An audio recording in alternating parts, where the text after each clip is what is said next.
Chicago, U.S. Ambassador, who is hereby represented, senior government officials here present, ZIDA chairperson, Dr. Busisa Moyo, welcome. And then CEO CEO Tafaza Chinabo, distinguished business leaders here present, Jamie Oliver, thank you. Ken Sharp, who just stepped out, and others here present.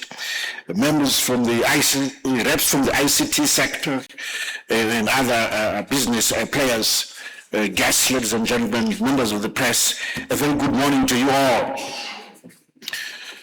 It's a great honor to officiate this important business process and outsourcing breakfast forum, which brings together policymakers, investors, technology leaders, and innovators committed to positioning Zimbabwe as a competitive global destination for business process outsourcing under the theme, positioning Zimbabwe as a competitive destination for business process outsourcing.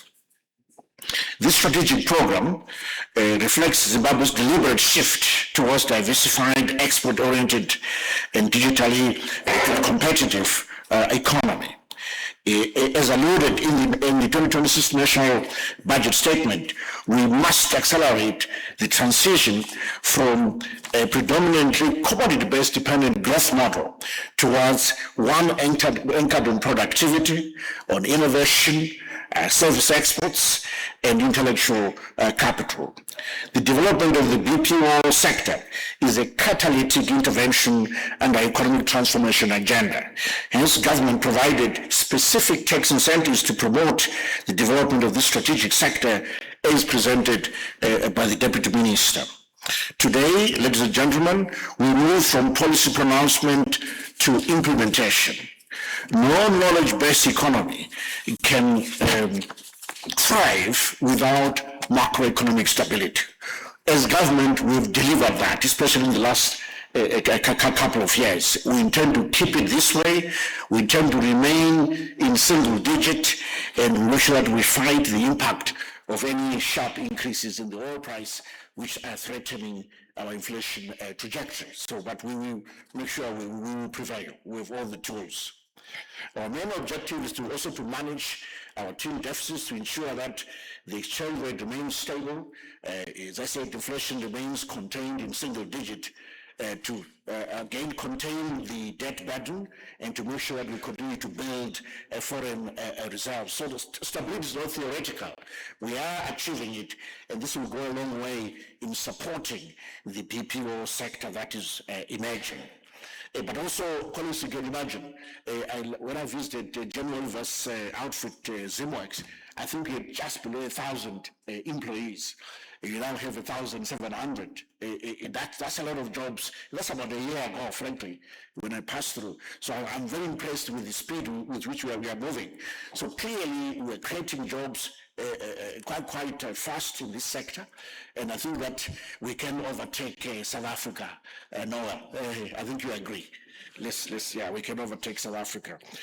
Now, our GDP growth is estimated at 6% for the next 5 years. That's our target, 6% minimum. We can achieve that, and we think that this sector can contribute to that. It can also benefit from that GDP growth. We expect exports to rise to about 14 billion consistently. We'll exceed that, I think, already last year in terms of just inflows, with inflows of 16 billion, 14 billion, we're talking about the core exports. We should be able to exceed that easily, frankly.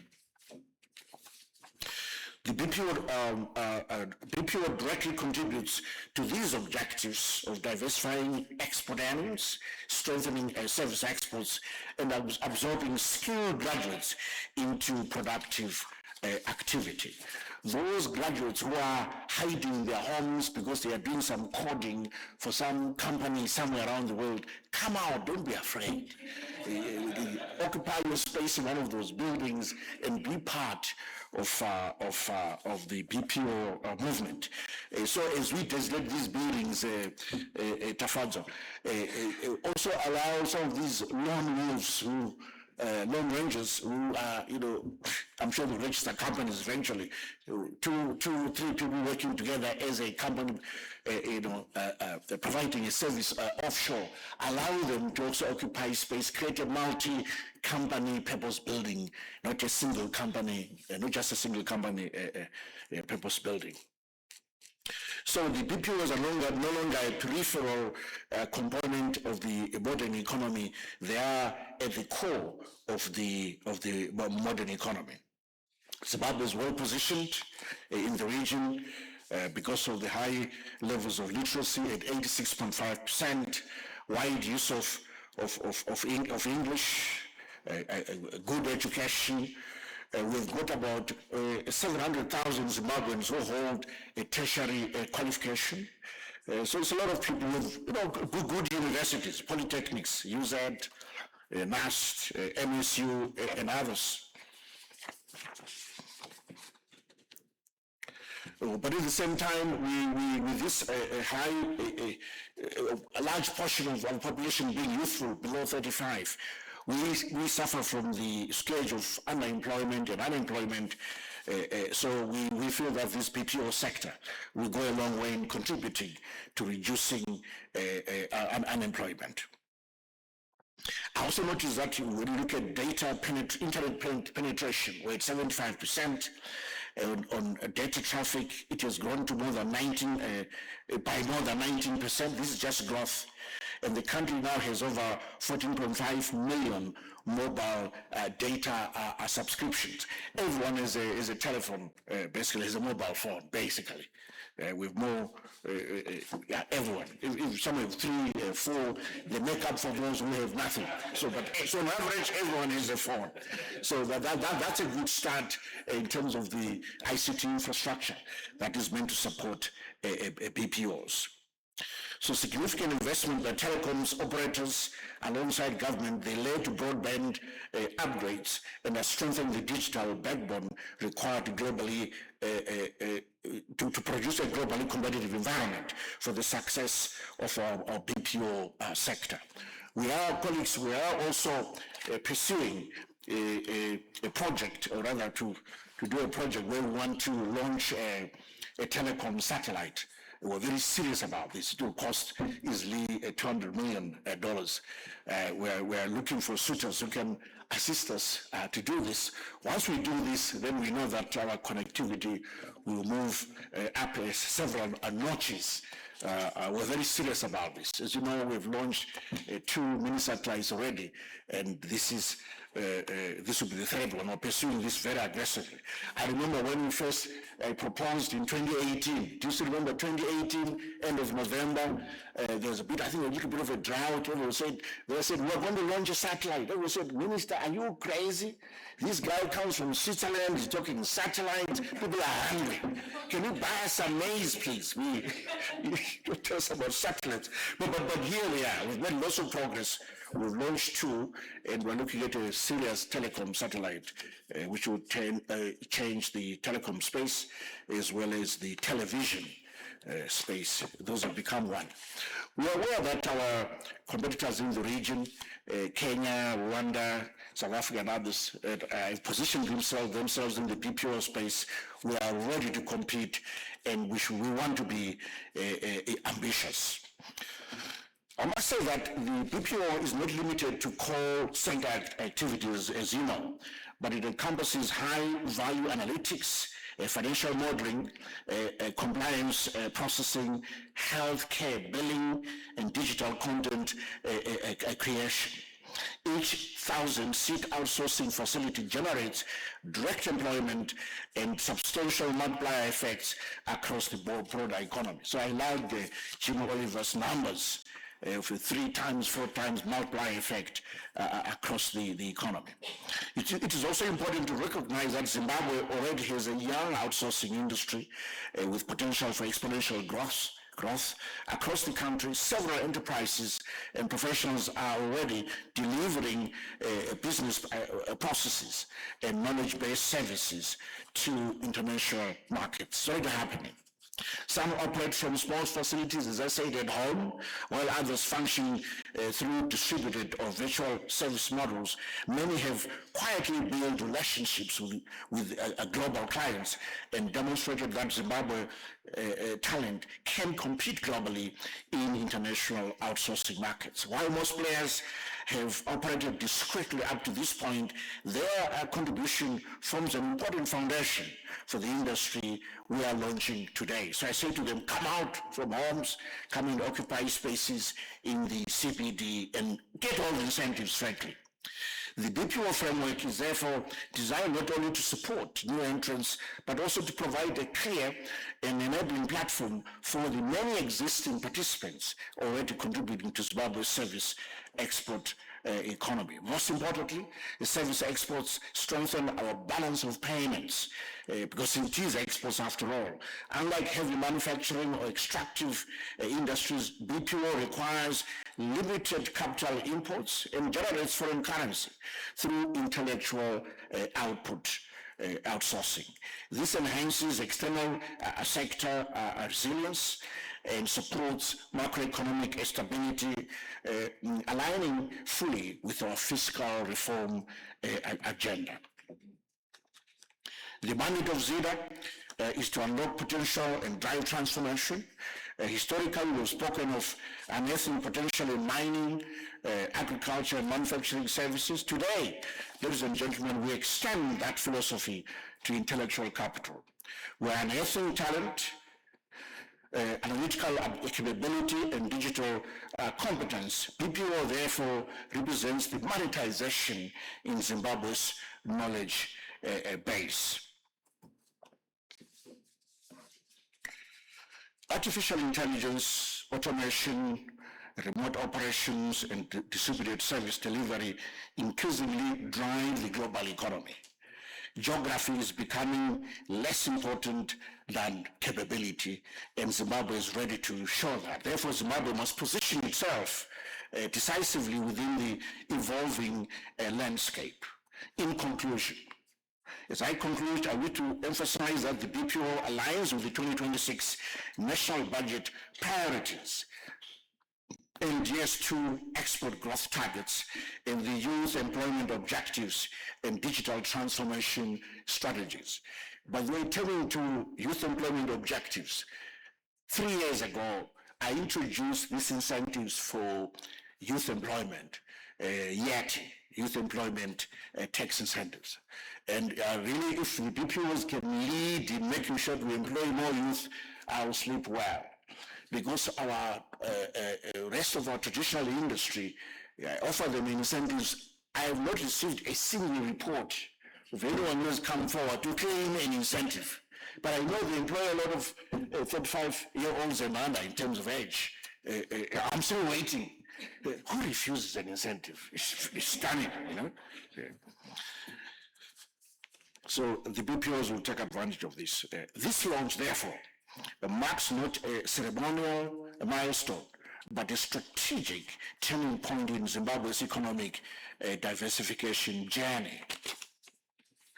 With your support, ladies and gentlemen, Zimbabwe can emerge as a competitive African hub for knowledge-based service exports in line with the aspirations of the country's Vision 2030. I thank you, Tinotenda Siabonga Twalungwa.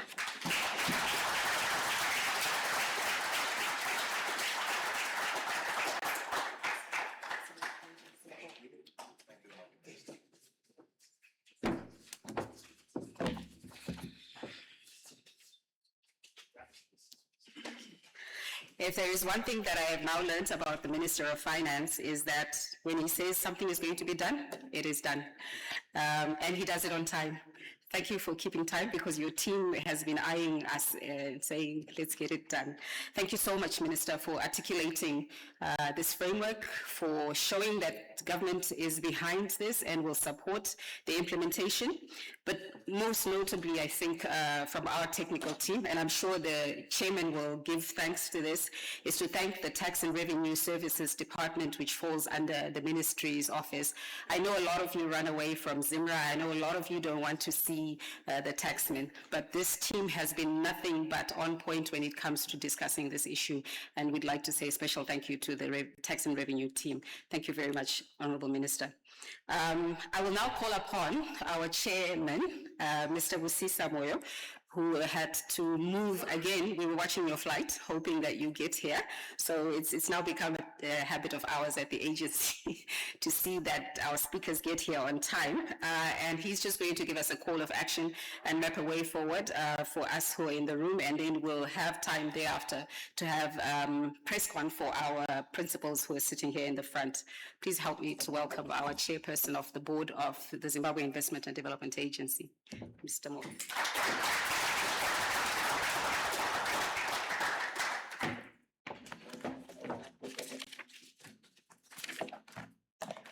Thank you to our Director of Ceremonies. Allow me to recognize the Honorable Minister of Finance, Economic Development and Investment Promotion, Honorable Professor Mthuli Ncube. Allow me to recognize the Deputy Minister, Honorable D. Mnangagwa.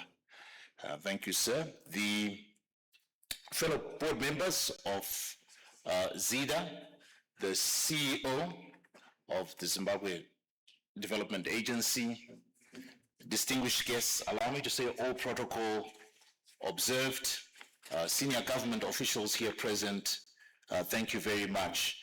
Mine is just to make a call to action, really, and give a vote of thanks. I will be very brief because I understand the minister has places to go. As we draw to a close, allow me in my capacity as the chairman of the Zimbabwe Investment Development Agency to leave you with a clear and deliberate call to action. Zimbabwe is not merely articulating ambition today. We are executing structured, investor-centric initiatives. The launch of the business knowledge process outsourcing represents a practical and implementable framework backed by enabling legislation and institutional coordination. My primary message today is the framework is in place and the agency stands ready to facilitate investors with speed, clarity, and certainty. We have streamlined investment licensing processes, established a coordinated government interface, and committed predictability under the special economic zones. And thanks to the work of the CEO and the executive team at ZIDA, ZIDA is a well-oiled machine to facilitate investment into the country and make sure that Zimbabwe is open for business is not a mantra, but a reality. And so ZIDA is a major key, a major element of that. A round of applause for ZIDA. Yes, that's right. If you don't get a round of applause, you solicit. And there you have it. There are immediate, ladies and gentlemen, there are immediate tangible opportunities, particularly within our ready-to-occupy buildings, the Joiner City. This location offers competitively priced office infrastructure, strong fiber connectivity, and access to a young, educated, English-speaking workforce, and whose fundamentals are scalable for BKPO, and knowledge-based services are already in place. I think around the country we have a lot of these. I've spoken to the minister about this. You have the high-rise buildings in Harare. There's plenty of those. But you also have a lot of factories in Gweru, in Mutare, in Bulawayo, and those can be retrofitted and converted. Some of them are lying derelict, but very good infrastructure, easily accessible, brownfield by any stretch of the imagination.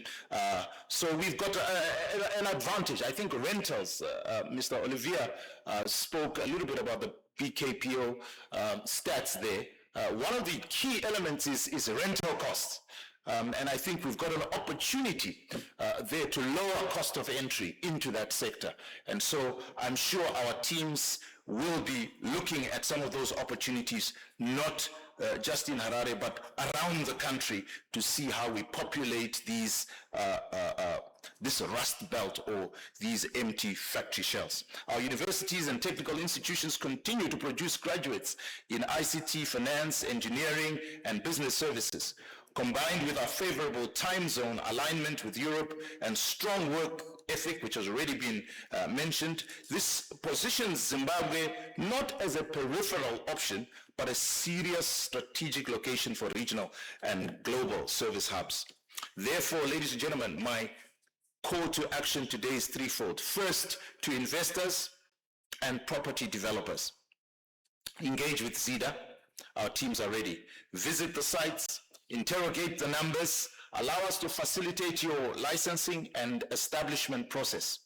Second, to global and regional BKPO operators to consider and seriously consider Zimbabwe as a strategic expansion destination. Zimbabwe is indeed open for business, in particular the BKPO sector. Establish your service centers here, leverage your talent base within a supportive regulatory environment. Third, to our domestic private sector and financial institutions who are partners in co-developing world-class digital campuses, office parks, and innovation hubs. This is not only about foreign direct investment, it is also about strengthening domestic industrial capacity and shared growth. As the strategic custodian of the agency's mandate and governance framework, I wish to reaffirm our institutional commitment to walk this journey with investors from initial inquiry through licensing and ultimately full operation. Today, we are not speaking in abstractions. The framework is established, the infrastructure is available, the talent is ready, the incentives are defined. The foundations have been laid with intention and discipline. Therefore, the question before us is not whether Zimbabwe can host competitive and globally integrated BKPO operations. The real question is, do you recognize the opportunity early enough to be an early adopter and an early majority in this particular sector? And I wish to thank the Ministry of Finance for the support that they've given. We've come a long way. I remember talking about this as a concept, but thanks to the Ministry of Finance, the incentives, the ground has been laid. We're not there yet. There is fine-tuning. I see Tinashe, his eyebrow went up when I said that. We haven't arrived, Tinashe, but we'll continue to work together with the players to make sure that this sector is facilitated and supported. And thank you, Honorable Minister, for being our CEDO. The CEDO, I see people are getting Chief Fund Officer. We're going to call you our CEDO, which is our Chief Economic Development Officer. As the Minister of Finance, it's in your mandate as well. So thank you for the progress that we've made in matters finance and the new economy. Thank you, ZimWorks, for spurring us on to good works. And this is going to encourage many others to join us and be onboarded in this new economy. And we look forward to more people coming through to ZIDA in this particular area. Ladies and gentlemen, I want to thank you for coming. I want to thank the CEO and the team for putting this together, that's what ZIDA does, bringing various arms of state together around issues to do with investment promotion, bringing FDI into the country. Well done to my colleague, Mr. Chinamo, and the team for bringing us all together. Thank you all for coming. Thank you for all the players who are in the sector. Siyabonga, tatenda, toboka, kwazo. Thank you. Good morning.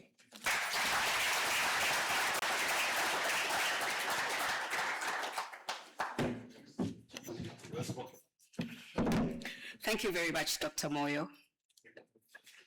I did forget that one. Thank you very much for that one. So thank you to everyone who has joined us this morning, especially for those of you who are online and may have had questions or queries. Please log them into our website or just log into our social media pages at ZIDA Invest. You will find us on Facebook, Twitter, on LinkedIn, and we will revert back to you with any solutions that we may have. But if you're in the room today and you would like to find out the regulatory framework, the legal issues behind it, Teresa Mchinguri, our Chief Legal Officer, Teresa, please could you stand? I'm just going to call you guys up. She's here. She will explain the legalities behind it. Noel, who is the brains and the power with his research team, will explain the framework which the SEZ is going to be running on. If you would like, as a BPO who is in the room, to actually start the process of licensing, our chief facilitator, Felicitas, is in the room. She's here, she's waiting, and she can facilitate the process. Right now on your phone, you can start the process. And then additionally, if you would like to understand where the opportunities sit and exist, Tapindo and his team, who is in the investment promotion, sitting in the room as well. Tapindo and team, if you could just raise your hands very quickly, please. They will facilitate, they will help you. They know where the spaces exist. And then additionally, I think we have in the room for the media, our press, our communications, our corporate affairs team. They're going to help you and give you all the information packs that we've brought up today. And then I'd just like to thank the Minister and his team from the Ministry of Finance, our investors who are in the room, and I'd just like to allow them to leave the room so that they can have a short press briefing outside, and then the rest of us can go outside to network. Please make time to change and swap cards outside, and just ask who you're speaking to. You'll be surprised at who is in the room and who is doing what under the BPO framework. Thank you, everyone, and we look forward to licensing you as BPO operators in the country. Hi there. Are you a commercial property owner looking for the next big thing? Well, here's some good news for you coming out of the national budget proposed by the Honorable Minister, Professor Mthuli Ncube, and passed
what are some of the incentives that have been implemented so that the government continues to ensure that the government is a safe and a viable investment destination?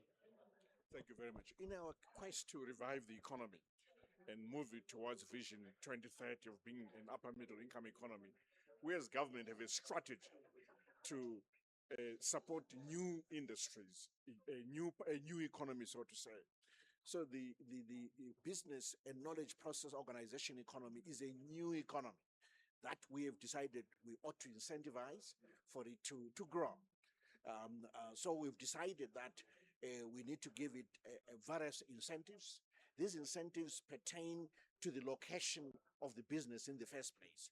A whole building can be designated as a special economic zone.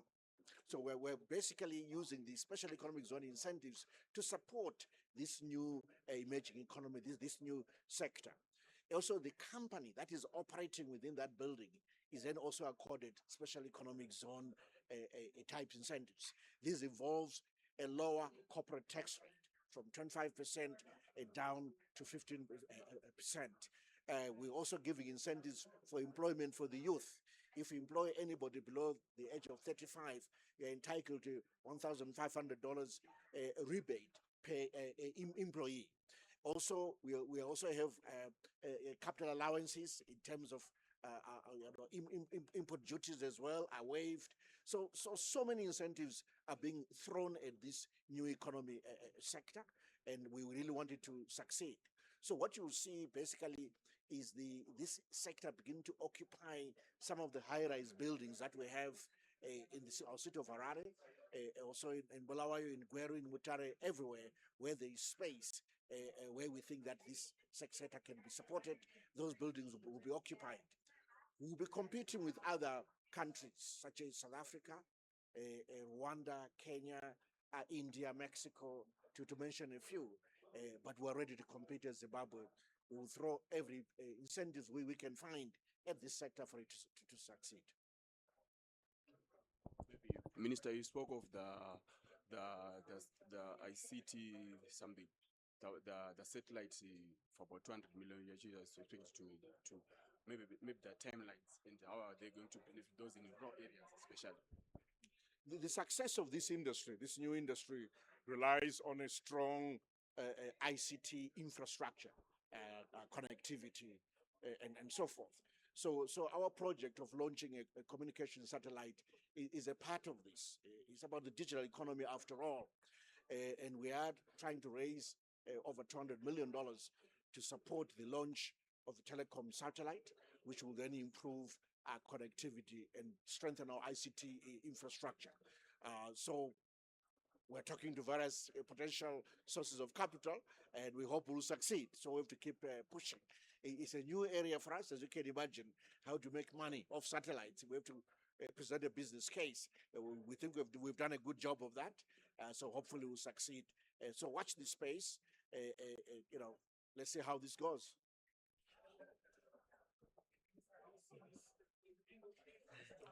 No, there's no time limit.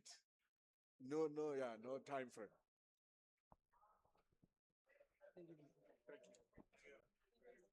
So, group picture.